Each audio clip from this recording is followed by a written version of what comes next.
हरे कृष्णा। श्रीमद् भगवत गीता सहज भावार्थ चैनल के द्वारा जो भगवत गीता के प्रचार प्रसार में हम निरंतर लगे हुए हैं, कि समस्त दर्शकों श्रोताओं को मेरा श्री चरणों में उन सभी के मैं प्रणाम। हरे कृष्णा, नमस्कार। हरे कृष्ण। जैसा कि आपको विदित है, भगवत गीता का प्रचार प्रसार करने वाले समस्त साधक भक्त भगवान को अति प्रिय होते हैं। उसी को ध्यान में रखते हुए हमारी संस्था लॉर्ड जगन्नाथ चैरिटेबल ट्रस्ट विभिन्न माध्यमों के द्वारा भगवत गीता के प्रचार प्रसार में निरंतर लगी हुई है।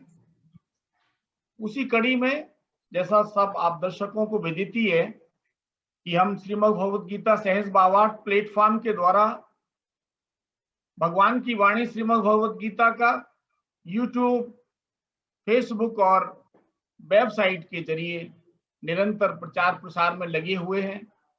हमारे इन सभी प्रश्नों का अध्याय वाइज समस्त प्रश्न शंकाओं का निवारण करने के लिए हमारे बीच में उपस्थित हैं हमारे मुख्य मेंटर। आमंत्रित करता हूं श्री भूपेंद्र जी तायल साहब को। हरे कृष्णा सर। हरे कृष्णा, हरे कृष्णा। सबको मेरा दंडवत प्रणाम, सब गीता प्रेमियों को। बहुत ही बेसब्री से इंतजार रहता है हमारे श्रोताओं का इस कार्यक्रम के लिए। ऐसे ही कुछ प्रश्न मेरे पास भी आए हैं और कुछ हमारे श्रोता भी ऑनलाइन जुड़ करके आपसे प्रश्न करने के लिए बड़े लालायित हैं सर। एक साधक हैं जम्मू कश्मीर से जेके खजूरिया साहब। मैं पहला उनका प्रश्न करता हूं। उम्मीद है खजूरिया साहब की शंकाओं का समाधान हो पाएगा। वो पूछते हैं कि देही देह से नित्य अवध्य है, फिर परमात्मा जीव और शरीर के संबंध के विषय को समझाएं सर। इसमें ये किस प्रकार से अवध्य रहती है? बहुत सुंदर प्रश्न कथूरिया साहब आपका। और सबसे बड़ा कारण किसी भी चीज का जो है वो यही होता है कि अगर भगवान ने एक बात कह दी तो वो कारण सबसे ज्यादा लागू होता है। भगवान ने ये कहा है शरीर के लिए अंतवंत इमी देहा, ये जो शरीर है ये तो अंत वाला है। नित्य सोयकता शरीरिणा, परंतु ये शरीरी जो है वो नित्य है। तो जो नित्य है उसका विनाशील से कैसे संबंध हो सकता है? इसलिए शरीर का शरीर से कोई संबंध नहीं है। दूसरी बात, गीता में श्री कृष्ण ने ये भी कहा है अच्छेद्यो यामा दायो यामा क्लेद्यो यामा, कि ये जो शरीरी है ये अच्छेद्य है, किसी भी चीज से इसका छेदन नहीं किया जा सकता। अग्नि छोड़ किसी भी चीज से इसको जलाया नहीं जा सकता और ये किसी से भी सुखाया भी नहीं जा सकता। तो शरीरी जो है वो तो अवध्य ही है और शरीर निश्चित रूप से अंत वाला है, जैसा कि श्री कृष्ण ने गीता में कहा है। और परमात्मा की बात जो कही है, परमात्मा तो निश्चित रूप से अवध्य ही है, वो तो शरीरी का भी प्रकाशक है। मुझे आशा है कथूरिया साहब आपको आपके प्रश्न का उत्तर मिला होगा। हरे कृष्णा। सुंदर आंसर आपने दिया। मुझे उम्मीद है खजूरिया साहब तो संतुष्ट होंगे ही, हमारे बाकी के व्यूअर्स भी बहुत ही आनंदित हुए होंगे। अब मैं दूसरे प्रश्न की तरफ चलता हूं सर, जो कि हमारी एक साधिका हैं लखनऊ से। उन्होंने किया है। शकुंतला जी श्रीवास्तव वो पूछती हैं कि यदि साधक यानी कि मनुष्य की रुचि ज्ञान प्राप्ति में ना हो तो क्या अपने कर्तव्य कर्मों को करने मात्र से ही परमात्मा प्राप्ति का अनुभव हो सकता है, परमात्म तत्व का? कृपया मार्गदर्शन दें सर, हमारी साधिका का शंका का समाधान करने का कष्ट करें। बिल्कुल, बहुत बढ़िया प्रश्न है। हाँ, कर्तव्य मात्र के प्रीति पूर्वक पालन करने से ही मनुष्य को परमात्मा की प्राप्ति हो सकती है, ऐसा श्री कृष्ण ने 18वें अध्याय में कहा। पर अपने कर्तव्यों को किस तरह से पालन करें जिससे कि मनुष्य को परमात्मा की प्राप्ति हो जाए, जन्म बंधन के मुक्त से मुक्त हो जाए, ऐसा उन्होंने दूसरे अध्याय में भी कहा है। दूसरे अध्याय में वे कहते हैं, पहले तो कहते हैं सुख दुखे समे कृत्वा लाभा लाभो जय जयो ततो युद्धाय युज्यस्व नैवं पाप मवाप्स्यसि, कि सुख दुख को समान करके हानि लाभ जय पराजय इनमें समान बुद्धि रखकर अगर आप अपने युद्ध रूपी कर्तव्य कर्म को करते हो, ऐसा वो अर्जुन से कह रहे हैं, तो आप जो हैं फिर पाप को प्राप्त नहीं होगे, अर्थात जन्म बंधन से मुक्त हो जाओगे। ये भी कहते हैं, ये तो कहा है उन्होंने 38वें श्लोक में, और 40वें श्लोक में दूसरे अध्याय के कहते हैं नेहाभिक्रम नाशो अस्ति प्रत्यवायो न विद्यते स्वल्पमप्यस्य धर्मस्य त्रायते महतो भया। तो कर्म योग के आरंभ का नाश नहीं होता, इसके बीच का, अर्थात एक बार कर्म योग की साधना आरंभ कर दें तो फिर ये कभी भी पूरी तरह से नष्ट नहीं होगी। और इसका बड़ी बढ़िया बात ये बताई श्री कृष्ण ने कि इसका कोई उल्टा फल नहीं होता। जैसे वेद के मंत्र आप बोलो, यज्ञ करते समय आप मंत्रों को बोलो और उन मंत्रों को बोलने में अशुद्धि आ जाए, गलत मंत्र बोल दिया तो फल भी गलत हो सकता है। मंत्र तो सही बोला परंतु उसका उच्चारण गलत हो जाए तो भी वांछित फल नहीं मिलेगा और उल्टा फल मिल सकता है। परंतु ये जो समता की विद्या है इसमें कभी उल्टा फल नहीं मिलता है। और थोड़ा सा भी अगर इसका अनुष्ठान कर दिया जाए तो ये जन्म बंधन के महान भय से मनुष्य को मुक्त कर देता है।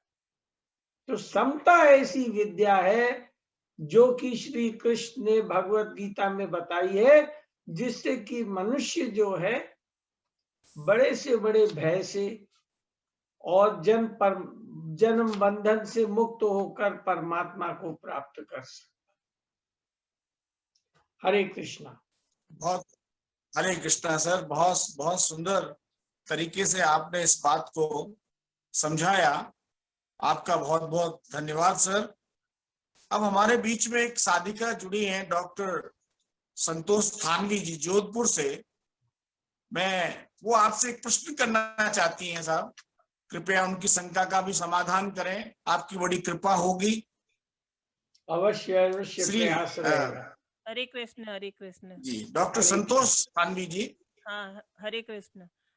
इंद्रियों को, मेरा क्वेश्चन है, इंद्रियों को विषय से हटाने पर भी रसों का चिंतन बना रहता है, रस निवृत्ति कैसे हो? कृपया इसका समाधान कीजिए।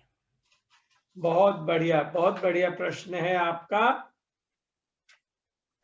कि इसमें कोई शक नहीं है कि अगर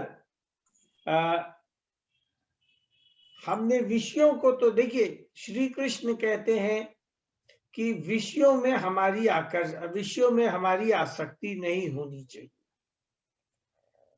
उन्होंने कहा है प्रजाति यदा कामान सर्वान पार्थ मनोगता आत्मन्येवात्मना तुष्टा स्थित प्रज्ञ तदोच्यते, कि मन में स्थित संपूर्ण कामनाओं का जब मनुष्य त्याग कर देता है और आत्मा से ही आत्मा में संतुष्ट रहता है, उस काल में वो स्थित प्रज्ञ कहा जाता है। तो स्थित प्रज्ञ जो है वो एक साधन है जिससे कि मनुष्य कर्मयोग में लग सकता है। बुद्धि को स्थायी किए बिना नहीं लग सकता है। अब ये प्रश्न होता है कि क्या मनुष्य ने विषयों का त्याग कर दिया तो उसका काम पूरा हो गया कि नहीं? तो इसके लिए श्री कृष्ण ने पहले तो ये कहा, यदा संहारते चायम कूर्मो अंगानी सर्वशः इंद्रियाणि इंद्रियार्थेभ्यस् तस्य प्रज्ञा प्रतिष्ठिता।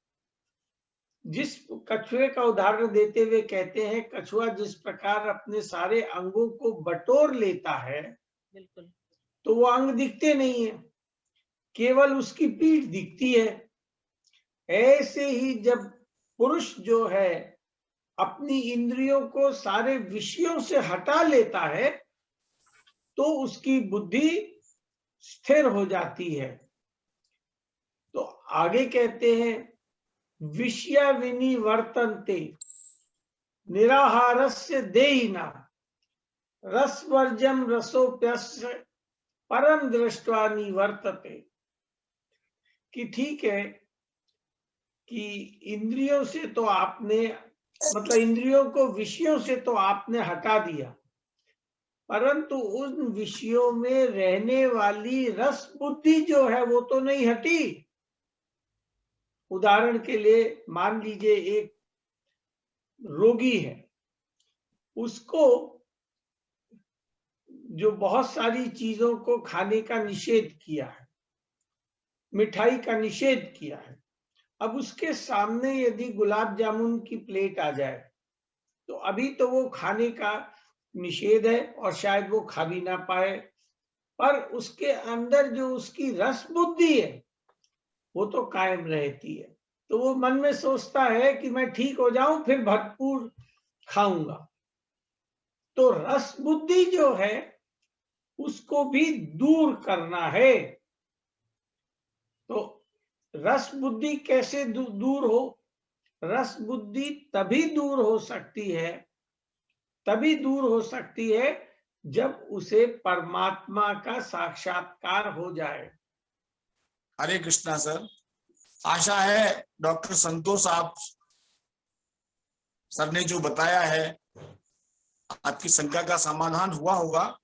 अन्य दर्शक भी बहुत ही लाभान्वित होंगे आपके इस प्रश्न से। आपका भी धन्यवाद और सर का भी बहुत बहुत धन्यवाद जिन्होंने अपनी सरल शब्दों में इस बात को समझाया है। सर मेरे मन में भी एक प्रश्न आ रहा है सर। बोलिए बोलिए। इजाजत हो तो मैं पूछ लूं? अवश्य अवश्य। वो ये कि जैसे इसी अध्याय में भगवान ने कहा है कि वेदों में कहे सकाम कर्मों में प्रीति न करने की बात भगवान ने बताई है, लेकिन इससे तो ऐसा प्रतीत होता है कि वेदों की और शास्त्रों की बातों में अविश्वास का सा भाव आ जाता है कि इनकी जरूरत ही क्या है। तो कृपया इस शंका का समाधान करें साहब कि वेदों में जो बात कही है सकाम कर्मों में प्रीति न करने की बात कही है, वो किस तरह से उसको हम साधक अपनाएं। हरे कृष्णा सर। हरे कृष्णा। देखिए आपने प्रश्न बहुत ही बढ़िया किया। ये जो वेद हैं ये भगवान के द्वारा ही कहे गए हैं, श्रुति हैं ये। तो भगवान अपनी बात को तो कभी काट नहीं सकते। उन्होंने कहा है त्रैगुण्य विषया वेदा निस्त्रैगुण्यो भवा अर्जुना निर्द्वंद्वो नित्य सत्वस्थो निर्योग क्षेम आत्मवान। तो पहली लाइन में उन्होंने कहा है कि वेद जो है प्रकृति के गुणों का वर्णन करने वाले हैं, उनसे तू रहित हो जा, अर्थात उनसे तू संबंध मत जोड़। तो फिर वेदों में बताए क्यों, सकाम जी। कर्मों के बारे में कहा क्यों भगवान ने? देखिए, अलग अलग रुचि होती है। निष्काम भाव से अपने लिए बिना कुछ भी चाहे कर्म करने की प्रवृत्ति बहुत से मनुष्यों में नहीं होती है।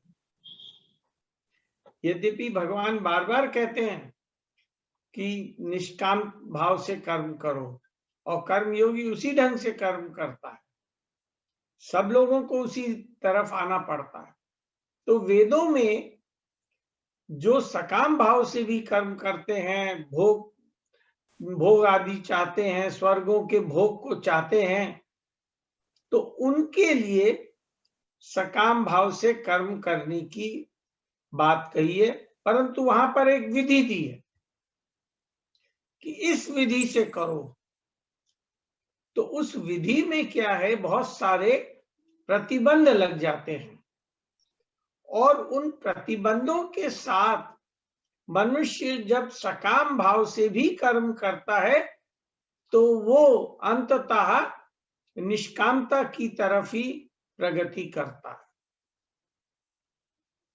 तो इस तक वेद, तो भगवान यही तो बता रहे हैं अर्जुन को कि तुम भाई वेदों में जो सकाम कर्म की बात बताई है, गुणों के साथ जो संबंध जोड़ने की बात बताई है, उनसे रहित हो जा।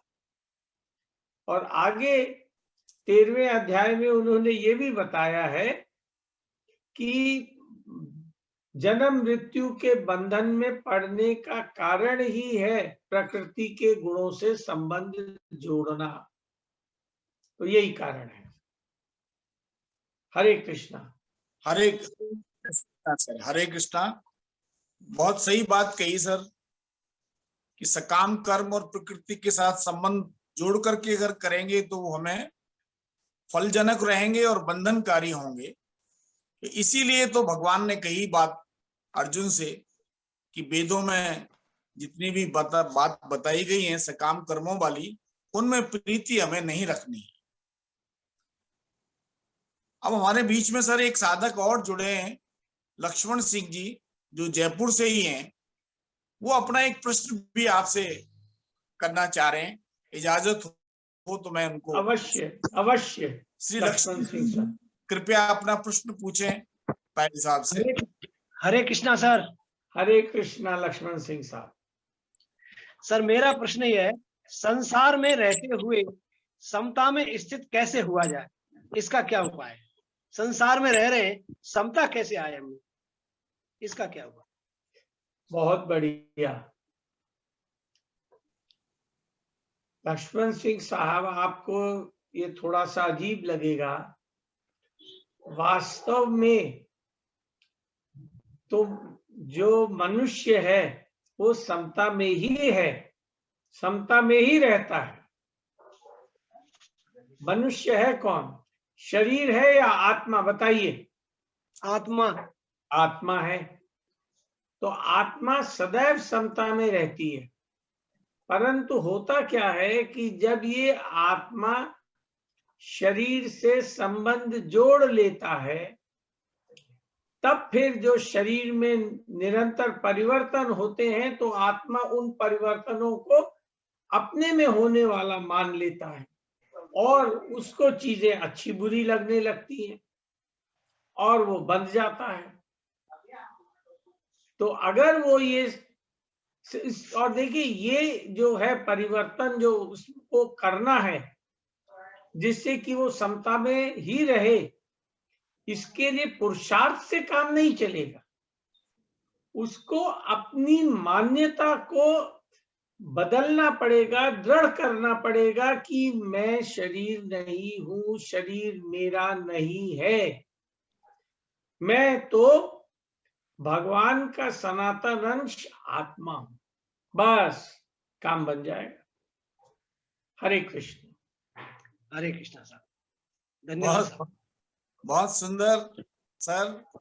लक्ष्मण सिंह जी, आपका भी बहुत धन्यवाद। आपने इतना बेहतरीन प्रश्न किया है कि हमारे अन्य श्रोता भी मंत्रमुग्ध होकर के आपके प्रश्न को, और सर ने जो सरलता से समता के बारे में बताया उसको सुन रहे हैं। सर आपकी इजाजत हो तो एक प्रश्न और ले लूं मैं।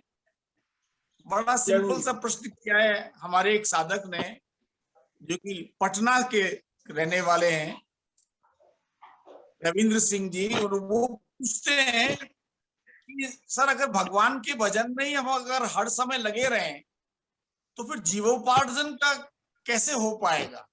तो जीवोपार्जन के साथ हम भगवान का भजन कैसे कर पाए? थोड़ा सा प्रकाश डालें सर इस पे अपना। बहुत बढ़िया, बहुत बढ़िया। किसका प्रश्न है, क्या नाम है इनका? पटना से रविंद्र जी। रविंद्र जी। हाँ, रविंद्र साहब, आपका प्रश्न बहुत ही ज्यादा व्यवहारिक है। देखिए, गीता में श्री कृष्ण ने कई बार कहा है, 13वें अध्याय में 2 बार कहा है, 18वें अध्याय में भी कहा है कि सबका पालन पोषण मैं करता हूं।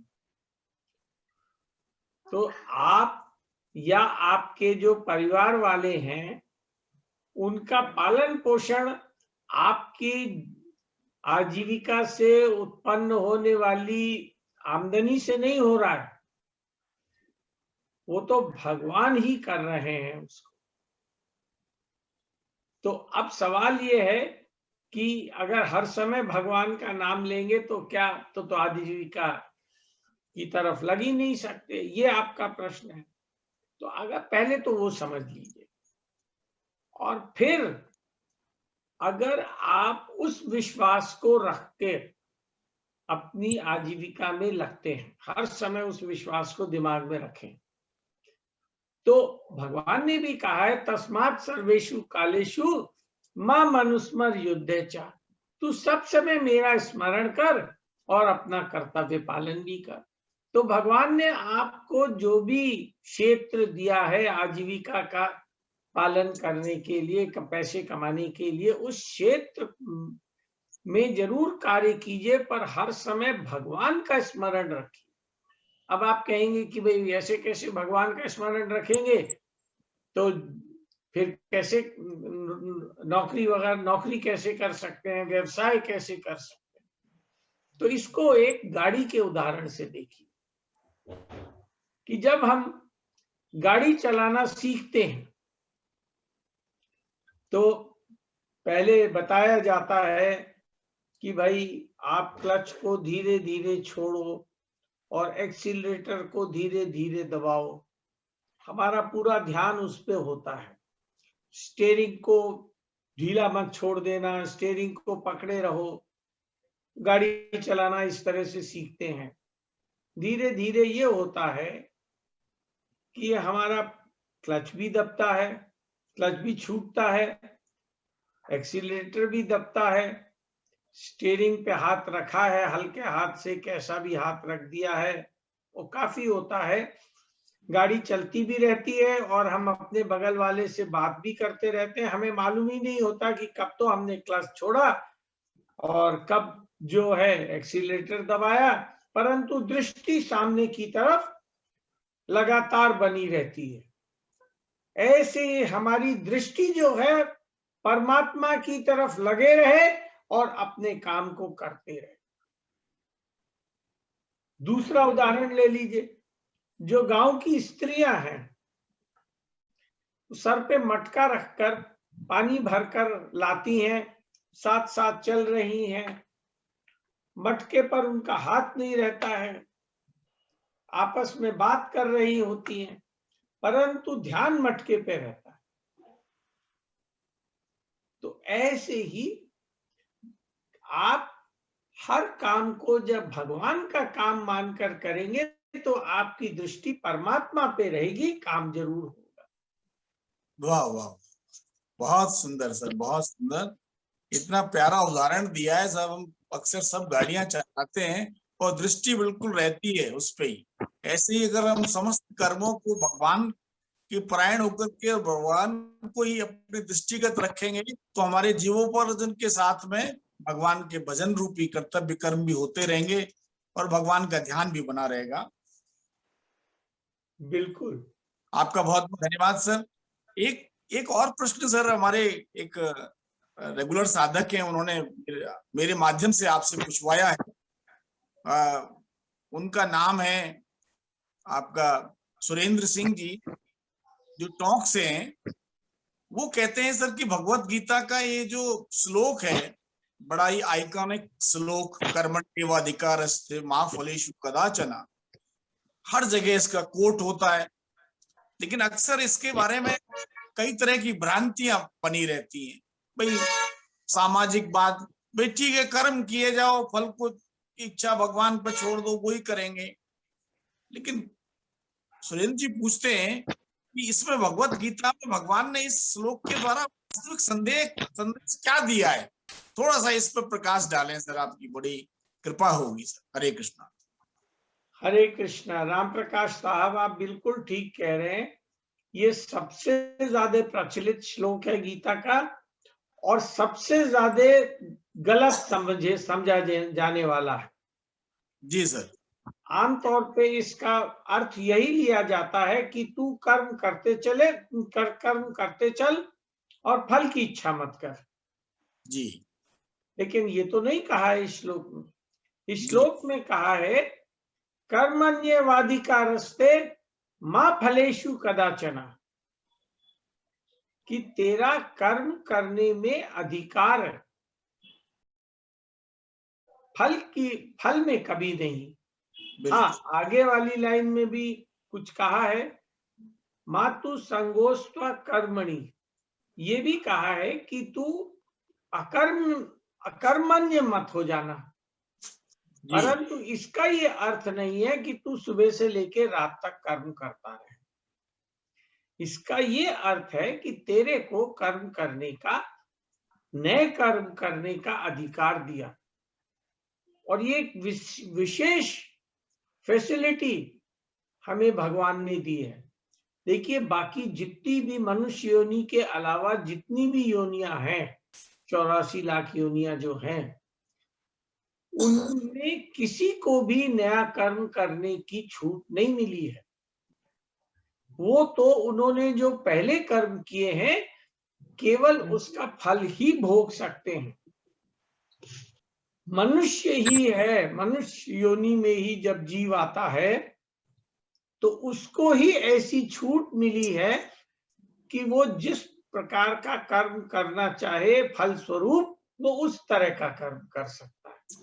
तो उसकी मर्जी हो तो वो इस योनि में भगवत प्राप्ति भी कर सकता है, चाहे तो वापस इसी योनि में आ सकता है और चाहे तो नरकों में भी सड़ सकता है।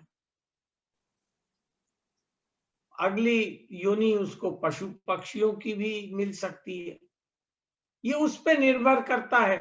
भगवान ने उसको वो भी ढंग बताया है जिससे कि सारे दुखों का न केवल इसी योनि में अपितु सारे जन्मों में उसका दुख, उसके कोई दुख रहे ही नहीं। और वो ढंग बताए हैं उन्होंने स्पष्ट रूप से गीता में। तो तात्पर्य ये है कि गीता को हम लोग समझें और उसके आधार पर हम कर्म करें जिसका अधिकार भगवान ने हमें दिया है। हरे कृष्णा। बहुत सुंदर सर, धन्यवाद। बहुत ही अच्छी विवेचना इस सबसे ज्यादा प्रचलित भगवत गीता के श्लोक की आपने बताई है। एक और प्रश्न सर इसी से संबंधित एक साधक पूछना चाह रहे हैं, रतनलाल जी जयपुर से, कि साहब इसमें फल का हेतु न बनने का भी निषेध किया है भगवान ने। तो ये पूछना चाह रहे हैं कि अब किसी का कोई भला करें और वह उसका श्रेय दे किसी को, तो क्या फिर भी हम फल के हेतु बन जाएंगे? इसमें हमने तो किसी को कुछ कहा नहीं है, दूसरे का भला किया, वो अगर कई जगह पे उसका बखान करें, ऐसा इनका तात्पर्य है, तो क्या हम फिर भी फल का हेतु बनेंगे? ऐसा शंका इन्होंने व्यक्त करी है, थोड़ा सा स्पष्ट करें। बिल्कुल हरे ठीक, कृष्णा सर। बिल्कुल ठीक। देखिए, गीता में कहा है दूरेण या वरम कर बुद्धि योगा धनंजय बुद्धौ शरण मनविच मैं आ रहा हूँ। कृपणा फल हेत्वा। तो जो सकाम भाव से कर्म करता है वो अत्यंत ही निम्न श्रेणी का है। इसलिए तू समता में रहकर कर्म कर, समता का आश्रय ग्रहण कर, क्योंकि फल का हेतु बनने वाले अत्यंत कृपण है। तो अब आपने अगर किसी का भला किया तो पहले तो आपके अंदर ये भाव नहीं होना चाहिए कि मैंने दूसरे का भला किया। अगर आपके अंदर ये भाव है कि मैंने उसको 10,000 रुपए उसकी बेटी की शादी के लिए दिए, तो फिर आप फल के हेतु बन गए। उसके कहने ना कहने से आप पर कोई फर्क नहीं पड़ रहा। जी, आपके अंदर क्या भाव है वो मुख्य चीज है। आपके अंदर ये भाव होना चाहिए कि उसके बेटी की शादी के लिए भगवान का ये जो मेरे को ये पैसे दिए हुए थे, वो उसके 10,000 रुपए मैंने उसको वापस कर दिए। तो मैंने कोई बड़ा काम नहीं किया भाई, किसी की धरोहर मेरे पास है। अब राम प्रकाश जी, आपने अगर मुझे एक मोबाइल रखने के लिए दिया और मैंने आपको वापस लौटा दिया आपकी जरूरत पड़ने पर, तो जी, मैंने कौन सा बड़ा काम किया। ठीक बात है सर। पर मैं ये सोचूं कि मैंने राम प्रकाश साहब को एक बहुत बढ़िया सा मोबाइल दिया है, जी, जी, तो मैं फल का हेतु बना। तो वो भाव नहीं होना चाहिए। बहुत सुंदर सर, बिल्कुल। उम्मीद है रतनलाल जी आप अपनी शंका का निवारण आपको मिल गया होगा। सर एक प्रश्न और आया है मेरे पास, और ये प्रश्न करने वाली हैं सुनीता जी फरीदाबाद से। ये कह रही हैं कि कर्मों में योग ही कुशलता है, ऐसा कहा गया है। तो ये कैसे है, और योग की अपेक्षा कर्म दूर से निकृष्ट बताए गए हैं, या योग से क्या तात्पर्य है? थोड़ा सा स्पष्ट करें सर इस बात को। बिल्कुल ठीक है। हरे कृष्णा सर। हरे कृष्णा, हरे कृष्णा। सुनीता बांगा जी, जी, आपका प्रश्न बहुत अच्छा है और बहुत से लोग इससे भ्रमित हो जाते हैं। श्री कृष्ण ने कहा है बुद्धि युक्तो जहाती उबे सुकृत दुष्कृते तस्माद् योगाय युज्यस्व योगा कर्मसु कौशलम। तो बुद्धि युक्त से मतलब है समता से। तो समता को रखकर मनुष्य पाप दुष्कृत और सुकृत दोनों से, अर्थात पाप और पुण्य दोनों को यही इस संसार में ही त्याग देता है। तू योग में स्थित होकर कर्म कर, योग में स्थित होकर कर्म कर, क्योंकि कर्मों में योग ही, अर्थात कर्मों को योग पूर्वक करना ही कुशलता है। अब इसमें दो भाव आते हैं। कुशलता पूर्वक कर्मों को करना, कुशलता पूर्वक कर्मों को करना क्या योग है, या फिर कर्मों में योग को रखते हुए करना, योग की भावना को रखते हुए करना ही क्या कुशलता पूर्वक कर्मों को करना है। देखिए, अगर हम दूसरे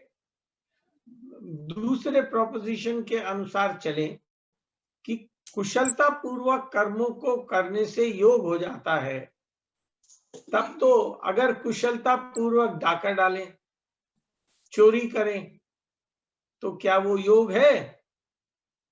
बिल्कुल नहीं है। परंतु हम यदि कर्मों को करते समय समता का भाव रखें तो योग हो जाएगा। उनके फल में हमारी इच्छा नहीं होनी चाहिए। फल चाहे अनुकूलता के रूप में मिले या प्रतिकूलता के रूप में मिले, कोई फर्क नहीं पड़ना चाहिए। तो कर्मों में समता को रखकर करने से ही कर्मों को कुशलता पूर्वक करना योग गीता बताती है। हरे कृष्ण। बहुत सुंदर सर, बहुत सुंदर सर। एक हमारे आपकी साधिका हैं साधना शर्मा जी, वो आपसे करना चाह रही हैं, कृपया हरे कृष्णा साधना जी, आपका प्रश्न लगता है बड़ा टेढ़ा है, तभी आप मुस्कुरा के कर रही हैं। पूछिए। नहीं ऐसा नहीं है सर। संसार में रहकर क्या संपूर्ण कामनाओं का त्याग किया जा सकता है? यदि हाँ तो कैसे? छोटा सा प्रश्न पर बड़ा महत्वपूर्ण प्रश्न साधना जी। तीसरे अध्याय में तो श्री कृष्ण ने यहां तक कह दिया है, कामेशा क्रोधेशा रजोगुण समुद्भवा महाशनो महापात्मा विधियेमि वैरिणम। ये जो काम है ये समस्त पापों की जड़ है, ये हमारा नित्य ही शत्रु है। तो इसको तो उन्होंने कहा कि भाई इसको तो मारना ही पड़ेगा, मार डालना ही पड़ेगा। तो आप तो यही कह रही हैं कि इस संसार में रहते हुए इस कामना से कैसे छुटकारा पाए। एक बात सोच के देखें, हम लोग बहुत से कर्म जो है कर्तव्य रूप में करते हैं और बहुत अच्छे ढंग से करते हैं जी। कामना के कारण नहीं करते। अब जैसे एक माँ है, वो अपने छोटे से बच्चे का पालन पोषण करती है, उसको नहलाती है, धुलाती है, कपड़े पहनाती है, तो वो कर्तव्य के रूप में कर रही है या फिर उसमें कोई कामना है कि ये बड़ा होकर मेरे को ऐसे संभालेगा वैसे संभालेगा? ये भाव उसका रहता है क्या उस समय? बताइए। उस समय तो नहीं रहता सर। उस समय तो नहीं रहता है, कर्तव्य के रूप में कर रही है वो तो बिल्कुल। भाई माँ है और हाँ। बच्चे से प्यार है तो स्वतः उससे होता है। उसको हम ये भी शायद ना कहें कि कर्तव्य रूप में, वो तो बस होता है, उससे स्वतः होता है माँ से। तो वो माँ दूसरा कुछ सोच ही नहीं सकती। उसको दूध चाहिए तो माँ ये नहीं सोचती है कि अभी मेरा तो ये भी काम बचा हुआ है, पहले मैं अपना ये काम पूरा कर लूं उसके बाद उसको दूध पिलाऊंगा। वो सब काम छोड़कर उसके दूध की तरफ उसकी दृष्टि चली जाती कि उसकी बोतल साफ की नहीं की, क्या है, जैसे भी दूध पिलाने का ढंग अपनाया हुआ है, तो उस तरह से करता है। अब एक चीज और, एक स्वामी जी से उनके अनुयायियों ने पूछा, एक अनुयायी ने पूछा उनसे कि महाराज आप कहते हैं कि संसार की चीजों को संसार में रहते हुए छोड़ दो, उनके प्रति कोई कामना मत रखो, तो ऐसा कैसे करें? तो स्वामी जी के सामने एक खंबा था, उन्होंने उस खंबे को पकड़ लिया और कहा ये खंबा पहले मुझे छोड़े तब मैं तुम्हारे प्रश्न का उत्तर दूं। तो वो चौंक गया। उसने कहा कि महाराज खंबे ने तो आपको पकड़ा ही नहीं है, आप ही ने तो इसको पकड़ने की कामना की, आपने ही तो इसे पकड़ा हुआ है, छोड़ दो आप इसको। तो का यही तो तेरे प्रश्न का उत्तर है, संसार की किस चीज ने तुझे पकड़ा हुआ है? तूने ही उनको पकड़ा हुआ है, तू ही उनके बारे में तरह तरह की कामना रखता है, छोड़ दो उनको, क्या मुश्किल है उसमें? ठीक है साधना जी? बहुत सुंदर सर, आपने इतने सहज ढंग से इतनी बड़ी प्रॉब्लम साधकों की जो है कामनाओं से मुक्ति की, उसका मार्ग सुझाया है। आपको बहुत बहुत साधुवाद सर। और आज के इस प्रोग्राम में जिन श्रोताओं ने इन प्रश्नों के उत्तर को बहुत तन्मयता से सुना है वो सब लाभान्वित हुए हैं।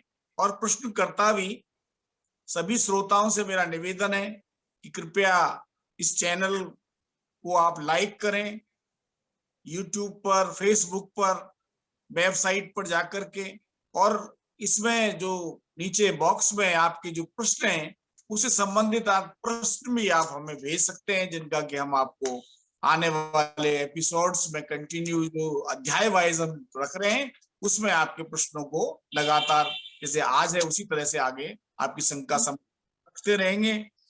सर आपका बहुत बहुत धन्यवाद, आपने हरे हमारे लिए कृष्णा, इतने बहुत बहुमूल्य बहुत समय में, साधुवाद आपको। बहुत धन्यवाद। हरे कृष्णा सर, हरे कृष्णा, हरे हरे कृष्णा।